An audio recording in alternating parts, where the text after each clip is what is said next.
Hello friends, ഇന്നത്തെ video ഞങ്ങൾ town വരെ പോവാണ്. ഉച്ചയ്ക്ക് കിടന്നുറങ്ങിയപ്പോഴാണ് പെട്ടെന്ന് ടൗണിൽ പോകാനുള്ള ആഗ്രഹം വന്നതും ടൗണിൽ പോകാൻ തീരുമാനിക്കുന്നതും അങ്ങനെ ഞങ്ങൾ പോകാൻ നിൽക്കുന്നു കേട്ടോ. അപ്പോൾ എന്നോട് കുറേ ആൾക്കാരെ പറയുന്നു ഞാൻ ഒരുങ്ങി നടക്കുന്നില്ല, അങ്ങനെയാണ് ഇങ്ങനെയാണെന്ന് കുറേ പരാതികളൊക്കെ പറഞ്ഞു. അപ്പം ഞാനൊന്ന് സിമ്പിളായിട്ടാണ് ഞാൻ റെഡി ആവാറുള്ളൂ. ഇപ്പോൾ പണ്ടത്തെ പോലെ ഞാൻ ഒരുപാട് മേക്കപ്പ് ഇട്ട് നടക്കാറില്ല. അപ്പോൾ ഇന്നത്തെ എൻ്റെ ചെറിയ മേക്കപ്പ് കാണാം. പിന്നെ ഇന്ന് ഞാൻ വെയർ ചെയ്യാൻ പോകുന്നത് ഞാൻ സ്വന്തമായിട്ട് സ്റ്റിച്ച് ചെയ്ത ഒരു ടോപ്പും ഇതാണ് കേട്ടോ. ഞാൻ സ്വന്തമായിട്ട് സ്റ്റിച്ച് ചെയ്തൊരു ടോപ്പാണ്. ഇതിൻ്റെ കൂടെ ഒരു ജീൻസാണ് കേട്ടോ. ഇതെൻ്റെ ഹസ്ബൻഡിൻ്റെ ജീൻസാണ്, എൻ്റെ അല്ല. അപ്പോൾ ഇത് രണ്ടാണ് ഞാനിന്ന് വെയർ ചെയ്യാനായിട്ട് പോണേ. അങ്ങനെ ഡ്രസ്സ് ചെയ്ത് കഴിഞ്ഞു കേട്ടോ. അപ്പോൾ ഞാൻ ഫേസൊക്കെ നന്നായിട്ട് വാഷ് ചെയ്ത് വന്നിട്ടുണ്ട്. നമുക്ക് ഓരോ സ്റ്റെപ്പുകളായിട്ട് ചെയ്യാം. അത് തന്നെ ഐബ്രോസ് ഫില്ല് ചെയ്യാനായിട്ട് പോകണം. എന്നോട് കുറേ പേര് പറയും, നീ എന്തിനാ ഇങ്ങനെ പുരുക എഴുതി വയ്ക്കുന്ന, ഒരു വൃത്തിയില്ല, അങ്ങനെയാണ് ഇങ്ങനെയാണെന്നൊക്കെ. പക്ഷെ അതെൻ്റെ ഒരു കോൺഫിഡൻസ് ആണ്. അതുകൊണ്ട് ഞാൻ പുരുക എന്തൊക്കെ പറഞ്ഞാലും ആരൊക്കെ പറഞ്ഞാലും ഞാൻ പുരുക എഴുതാതിരിക്കില്ല. അയ്യോ, കണ്ണാടി നോക്കിയത് നീ ശരിയാവില്ല കേട്ടോ. മിറർ നോക്കി എഴുതാം, എനിക്ക് മിറർ നോക്കി എഴുതണം. ഐബ്രോസ് ഫില്ല് ചെയ്ത് കഴിഞ്ഞിട്ടുണ്ട്. പിന്നെ എനിക്ക് കണ്ണ് എഴുതാനുള്ളത്. അപ്പോൾ ഞാനിപ്പോൾ കുറച്ച് മാത്രം കണ്ണെഴുതി കൊടുക്കാറുള്ളൂ. കാരണം എൻ്റെ കണ്ണിന് ചുറ്റും ഡാർക്ക് സർക്കിൾസ് നന്നായി വന്നിട്ടുണ്ടായിരുന്നു.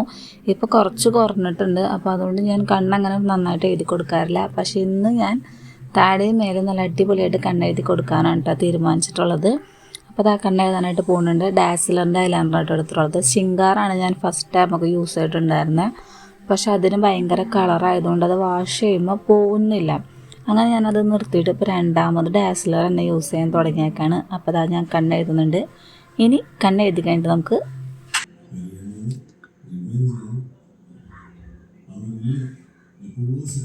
ലിപ്സ്റ്റിക്ക് ഞാൻ സ്റ്റോപ്പ് ചെയ്ത് കാണാൻ ചൂണ്ട് കറുത്ത് വരുന്നുണ്ട്. ഇനി നമുക്ക് ഹെയർ സെറ്റ് ചെയ്യാം.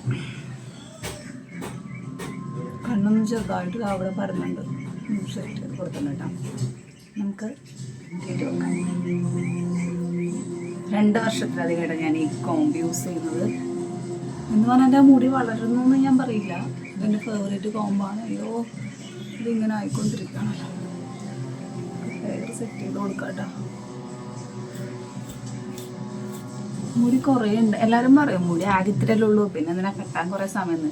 ശരിക്കും പറഞ്ഞാൽ മുടി കുറവുള്ളവർക്കാണ് കെട്ടാൻ ഒരുപാട് സമയം വേണ്ടത്. കുറവുള്ളവർക്ക് സമയം വെറുതെ ഒരു ബണ്ണെടുത്തിട്ട് അങ്ങോട്ട് പോയാൽ മതി.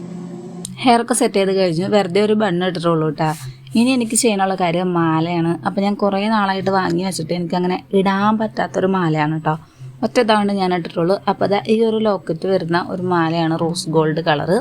അപ്പോൾ ഞാൻ ഈ മാല ഇട്ട് കൊടുക്കുന്നുണ്ട്. ഇതെൻ്റെ ഫേവറേറ്റ് ചെയിനാണ്. ഞാൻ ഒരുപാട് ആഗ്രഹിച്ച് വാങ്ങിയതാണെങ്കിലും എനിക്ക് ഇടാൻ പറ്റിയിട്ടില്ല. പിന്നെ എന്തൊക്കെ വന്നാലും ഞാനിത് ഇടുള്ളൂ എന്ന് തീരുമാനിച്ച് മുന്നേ കുറേ നാളായിട്ട് തീരുമാനിച്ച് വെച്ചേക്കുന്നതാണ് കേട്ടോ. ഇങ്ങനെ ഒരു ടോപ്പ് തയ്ച്ച് കഴിഞ്ഞാൽ ഈ ഒരു മാല ഇടുന്നത്. അപ്പോൾ അത് ഇട്ട് കൊടുത്തിട്ടുണ്ട്. ഇനി അടുത്ത സ്റ്റെപ്പ് എന്ന് പറയുന്നത് പൊട്ട് തൊടാനാണ്. അപ്പോൾ പൊട്ട് എന്ന് പറയുമ്പോൾ വലിയ പൊട്ടായിരുന്നു. അപ്പോൾ ഞാനത് കട്ട് ചെയ്ത് ചെറുതാക്കി തൊട്ടിട്ടുണ്ട് കേട്ടോ. അപ്പോൾ ഇന്നത്തെ വീഡിയോ ഇത്രേ ഉള്ളൂ. എല്ലാവർക്കും വീഡിയോ ഇഷ്ടമായി ലൈക്ക് ചെയ്യുക, സപ്പോർട്ട് ചെയ്യുക. താങ്ക്